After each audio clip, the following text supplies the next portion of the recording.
1857 अंग्रेजों के खिलाफ क्रांति का महायुद्ध।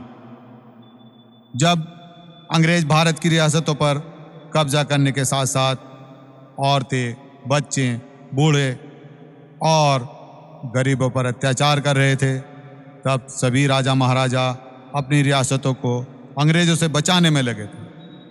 तब एक गरीब लड़का अंग्रेजों के सामने क्रांति की चिंगारी बनकर आया और उस चिंगारी का नाम था बांके जमाल।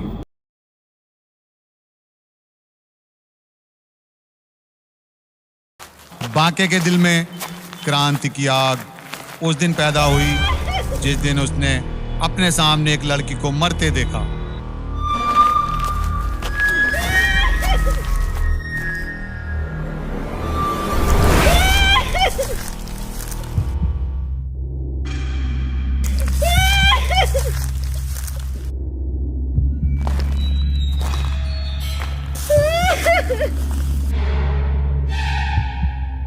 लड़की कौन है तू और इस जंगल में क्या कर रही है?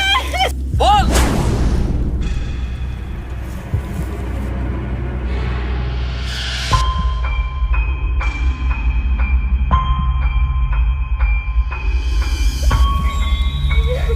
तेरी ये हालत किसने की?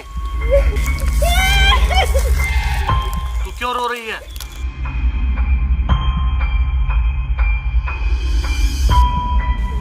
बोल, क्या हुआ तेरे साथ? कल मैं अपने बापू के साथ इधर से जा रही थी और कुछ अंग्रेजों ने मेरे बापू को मार डाला और मेरे साथ बहुत गलत करा।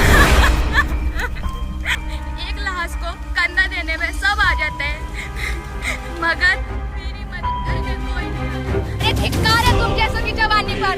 जो तुम्हारे रहते हुए हम बेटी कभी सुरक्षित नहीं रह सकती। कायरो के इस देश में जीने से अच्छा है कि हम बेटी मरी जाए।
उस रात लड़की की चीख ने बांके को चैन से सोने नहीं दिया।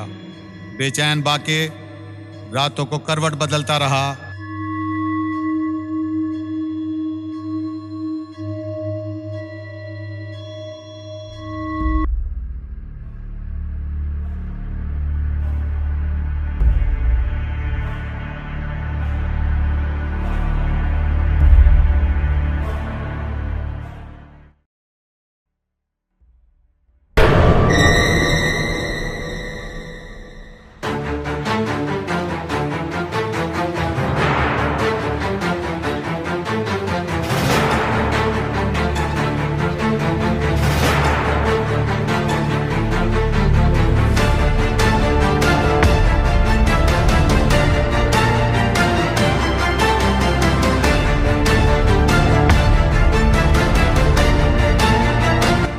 आखिरकार बांके ने अंग्रेजों के जुल्म के खिलाफ तलवार उठा ली।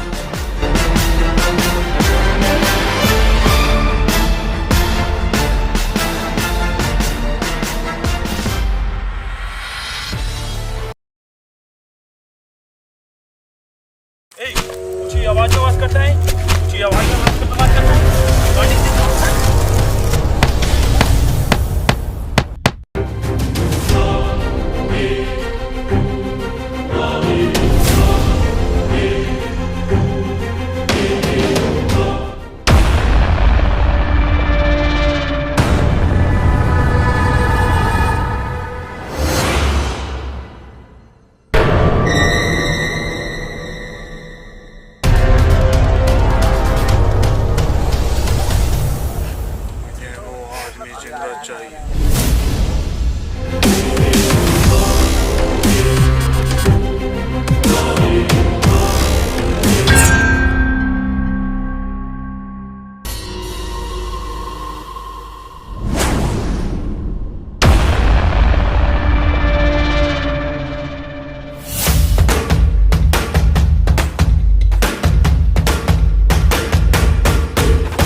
और इस तरह बांके का सफर क्रांति में बदल गया।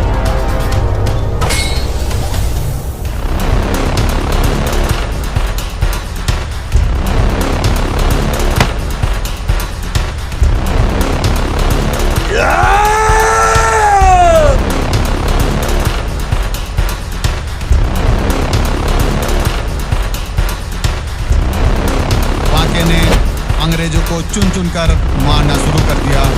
बांके का खौफ अंग्रेजों में इस कदर बढ़ गया, बांके का नाम सुनते ही अंग्रेज भागने लगे।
बांके ने एक एक कर 1200 से ज़्यादा अंग्रेजों को मार दिया।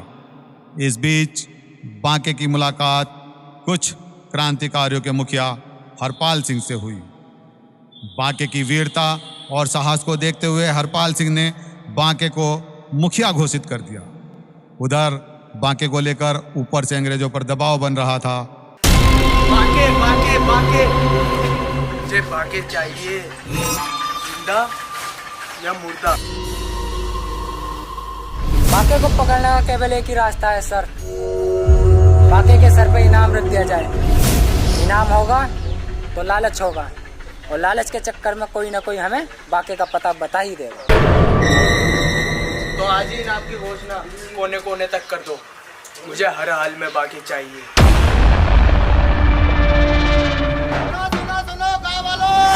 और इस तरह अंग्रेजों ने बांके पर 50,000 का इनाम घोषित कर दिया।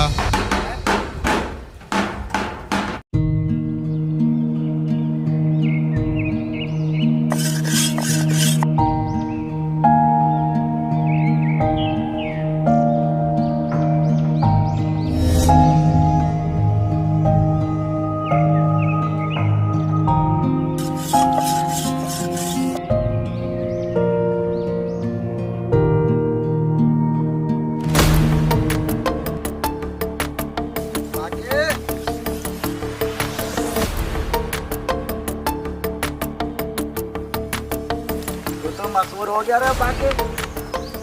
पता है अंग्रेजों तेरे ऊपर कितने का इनाम रखा है? पूरे 5,000। 5,000 रखेंगे क्यों नहीं मुखिया जी, बांके भैया का खौफ इतना है। लेकिन एक बात तो माननी पड़ेगी मुखिया जी, बांके भैया ने अंग्रेजों की नींद तक उड़ा दी। दुश्मन हमसे 4 कदम आगे चल रहा है। चलने दो मुखिया जी, जिस दिन अंग्रेज बांके की तलवार के आगे आ गए तो चलना तो दूर, उठने के काबिल भी नहीं रहेंगे।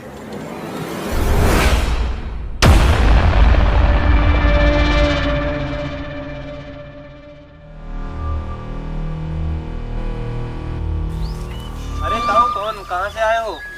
मैं बेटा पास के ही गांव से आया हूँ अपनी बेटी की शादी का न्योता देने के लिए।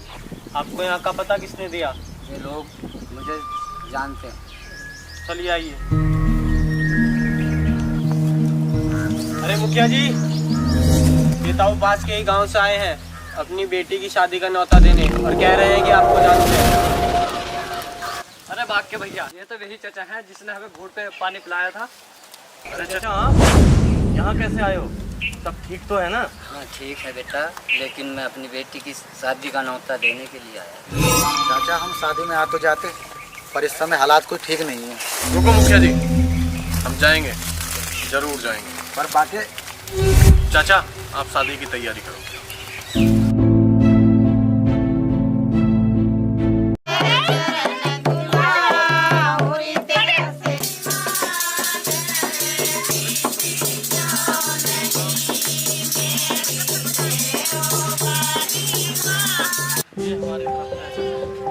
क्या जरूरत है बेटा, आप लोग आ गए।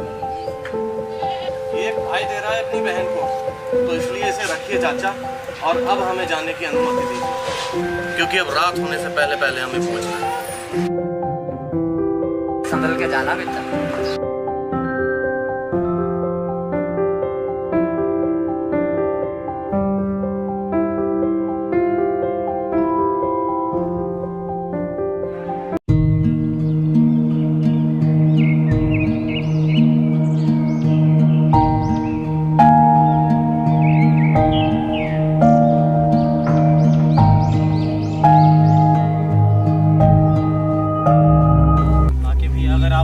तो एक बात कहूँ, पास ही मेरे मित्र का घर है, क्यों ना आज रात वहीं बिता ली जाए। देख ले छोटे, हमारे ऊपर 5,000 का इनाम है, कभी 5,000 के चक्कर में तेरा मित्र हमसे गद्दारी न कर दे। नहीं बांके भैया, जैसा मैं हूँ वैसे ही हूँ। ठीक है फिर साथियों, आज की रात हम छोटे के मित्र के यहाँ बिताएंगे, ठीक है? चलें।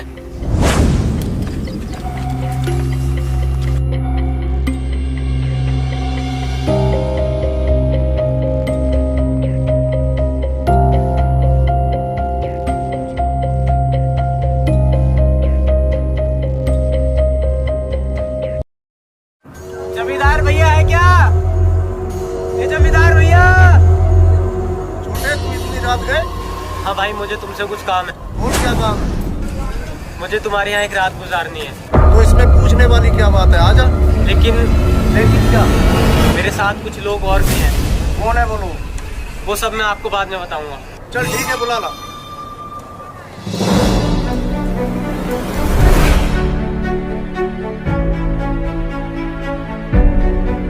आगे भैया।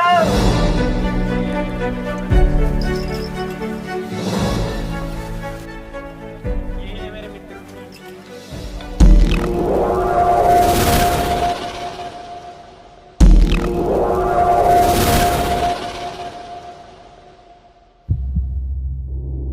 अबे तू पागल हो गया है? किसको साथ लेकर आया है?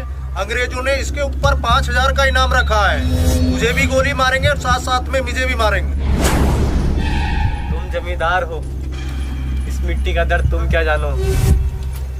अगर इस मिट्टी की आज़ादी के लिए मुझे मौत से भी मिलना पड़े तो मैं हंसते हंसते मिलना पसंद करूँगा। नहीं जीनी मुझे वो जिंदगी जिस जिंदगी में गुलामी की जंजीर पहननी पड़े। सर झुकाकर जीने से अच्छा है सीने पर गोली खाकर मरे, जिससे आने वाला इतिहास हमें कायर नहीं शहीद कहकर बुलाए। तुम बस इनके खाने और सोने का इंतजाम करा दो। बाकी भैया ये अपने यार का घर है, आज की रात चैन से सो। पर आप सोच क्या रहे हो? सोच कुछ नहीं रहा यार। ये आवाज कैसी है?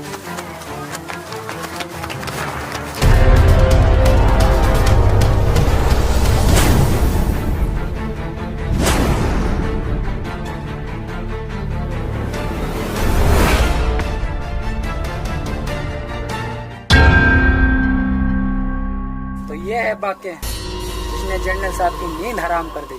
अब तक तो दूर था, अब तो तेरे जर्नल के सामने रखूंगा। उसकी नींद तो क्या, तेरे जर्नल का चैन तक छीन लूंगा।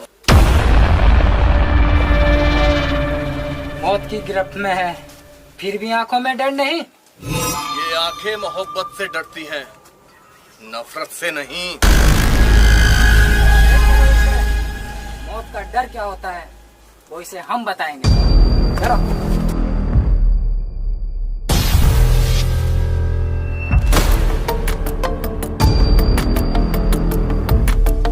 बांके के पकड़े जाने की खबर पूरे जौनपुर में चिंगारी की तरह फैल गई। लोगों में चर्चाएं होने लगी, गलियां व रास्ते खामोश हो गए। बांके का शोर हवाएं भी करने लगी और इस हवा की गूंज झांसी तक गई, जहां झलकारी तैयार हो रही थी अंग्रेजों का खून बहाने के लिए।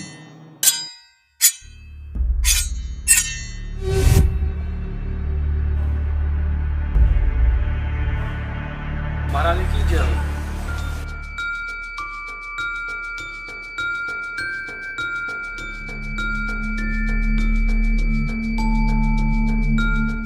कहीं से कोई खबर घोष बाबा? जौनपुर के जंगलों में अंग्रेजों ने कुछ क्रांतिकारियों को पकड़ लिया है। क्या? जी महारानी। वो क्रांतिकारी वीर कौन थे, कुछ पता चला? सबका तो पता नहीं महारानी, पर उनके मुखिया का नाम बाके है। बाके? जी महारानी, बाके एक ऐसा नाम जिसे अपने साहस और वीरता से अंग्रेजों की जड़ें हिलाकर रखा। सुना है महारानी, बाके ने अब तक 1200 से अधिक अंग्रेजों को मौत के घाट उतार दिया, जिसके कारण अंग्रेजों ने बाके को पकड़ने के लिए उसके सर पर 50,000 का इनाम रखा है। और इनाम के लालच में आकर किसी अपने ने ही बाके उसके साथियों को पकड़वा दिया है। भारत की इस धरती पर वीरों के साथ साथ गद्दारों की भी कमी नहीं है। लेकिन मुझे एक बात समझ में नहीं आई कि जिस वीर ने अंग्रेजों की जड़ें तक हिला दी, उसका नाम आज तक सुनने में क्यों नहीं आया? ये देश अंग्रेजों की गुलामी के साथ साथ पाखंडवाद से भी भरा है महारानी। बाके एक चमार है और चमार होने के कारण उसका नाम आज तक गुमनाम था। इतिहास लिखने वाले भले ही बाके का नाम इतिहास के पन्नों में से क्यों ना हटा दे, लेकिन एक दिन इतिहास खुद बड़े गर्व से बाके का नाम पुकारेगा। दिल्ली से कोई खबर घोष बाबा? दिल्ली और दिल्ली के आसपास की हवा में क्रांति की लहर फैल चुकी है महारानी। माता दीन भंगी और मंगल पांडे के साथ मिलकर कुछ किसान सिपाहियों ने अंग्रेजों के खिलाफ विद्रोह कर दिया है। तो फिर युद्ध की तैयारी की जाए घोष बाबा। कंपनी के पास कितने सिपाही हैं घोष बाबा? 40,000 सिपाही और बेशुमार हथियार। हमारे पास कितने हैं? 2526 सिपाही हथियारों के साथ। और इससे भी खास है हमारे पास। ऐसा क्या है हमारे पास? हमारे पास झलकारी है।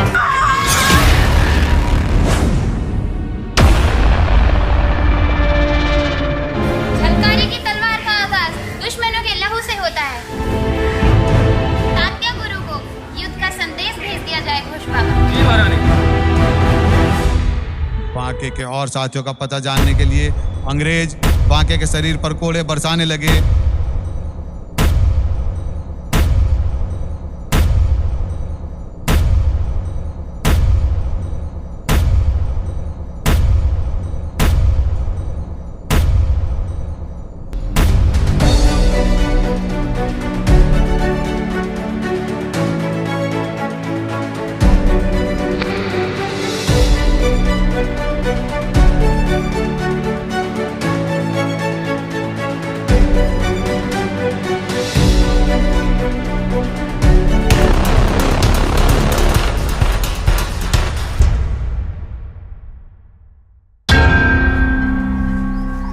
डर बाके, आज मौत को सामने देख, डर लग रहा है ना? डरते वो लोग हैं जो जीने की तमन्ना रखते। हम तो हर रोज कफन बांधकर मौत का इंतजार करते हैं। जिस आज़ादी की तुम तमन्ना रखते हो वो तुम्हें कभी नहीं मिलेगी। गुलाम बनकर जियोगे तो जीते रहोगे, वरना इस मिट्टी में मिला दिए जाओगे। और हाँ, तुम्हारे इस भारत के कोने कोने पर हम राज करेंगे। जो भी हमारे खिलाफ आवाज उठाएगा वो मार दिया जाएगा। आजादी का वो मंजर भी आएगा, ये याद रखना। डूब जाओगे तो समुंदर भी आएगा, ये याद रखना। और जिस दिन पूरे भारत में क्रांति की चिंगारी लगेगी, तुम्हारा राज भी जल जाएगा, ये याद रखना। राज करेंगे तुम पर बाकी, तुम्हारे ही लोगों की वजह से। देखना चाहोगे वो लोग कौन है जिसकी वजह से तुम यहाँ पर हो?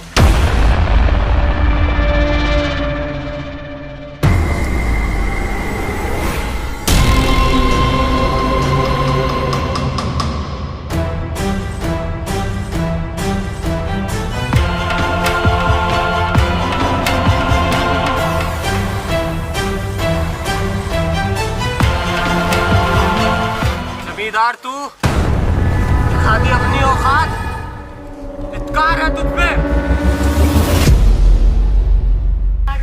क्या हुआ बाके? किस बात का अफसोस हो रहा है? मौत का या यहाँ होने का? अफसोस मौत का नहीं, बल्कि इस बात का है कि गद्दार कोई और नहीं, अपने ही होते हैं। मैं गद्दार नहीं हूँ। गद्दारी तो तेरे चेहरे से छलक रही है अंग्रेज के कुत्ते। दिल करता है तेरा खून पी जाऊं। नहीं छोटे, नहीं, ये भी अपना ही है। और गलती अगर अपनों से हो जाए तो उन्हें गले लगा के माफ कर देना चाहिए। मरने से पहले कोई आखिरी ख्वाहिश? मैं इसे गले लगाना चाहता हूँ।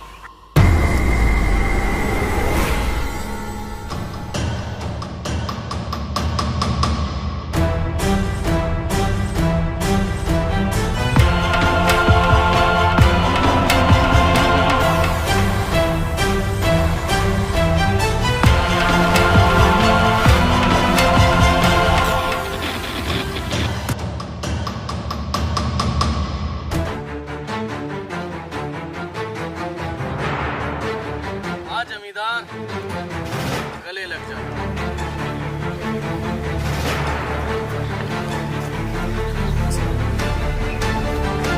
तू हमें अपने हाथों से मार डालता, हम उफ भी नहीं करते। लेकिन तूने अंग्रेजों के तलवे क्यों चाटे? क्यों? क्यों? आगे बढ़ छोड़ दो मत इस गद्दार को।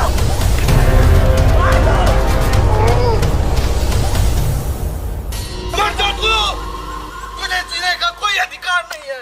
जिस दिन तुम जैसे गद्दारों का ईमान जाग गया, उस दिन भारत में होने वाली हर एक सुबह आजादी की नई किरण बखेरेगी। ये याद रखना।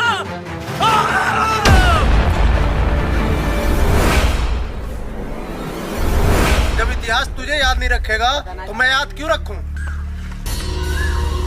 इतिहास मुझे याद रखे या न रखे, लेकिन इतिहास के पन्नों में तुझ जैसे गद्दारों का नाम जरूर रहेगा। इसे देख कर भारत का हर एक नागरिक ये बोलेगा कि ये थे वो गद्दार जिनकी वजह से भारत देश गुलाम रहा।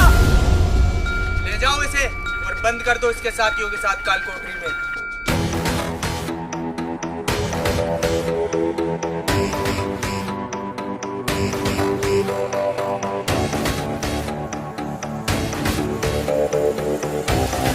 बांके को उसके साथियों से अलग रखा गया, जहां बांके के शरीर को जलती लोहे की रॉड से जख्मी किया गया।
बांके के साथियों को पानी की बूंद बूंद के लिए तरसा दिया गया। यह सिलसिला महीनों तक चला।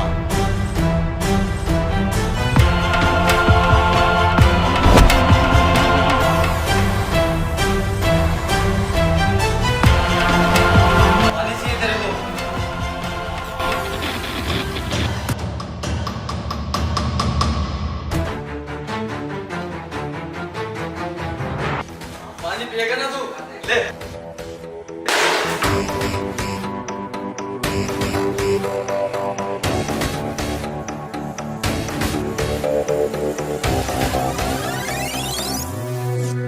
पानी नहीं, तुझे मौत मिलेगी। इस तरह बांके को उसके साथियों के साथ 18 दिसंबर 1857 को फांसी पर लटका दिया गया और इस तरह एक वीर पुरुष के क्रांतिकारी सफर का अंत हुआ।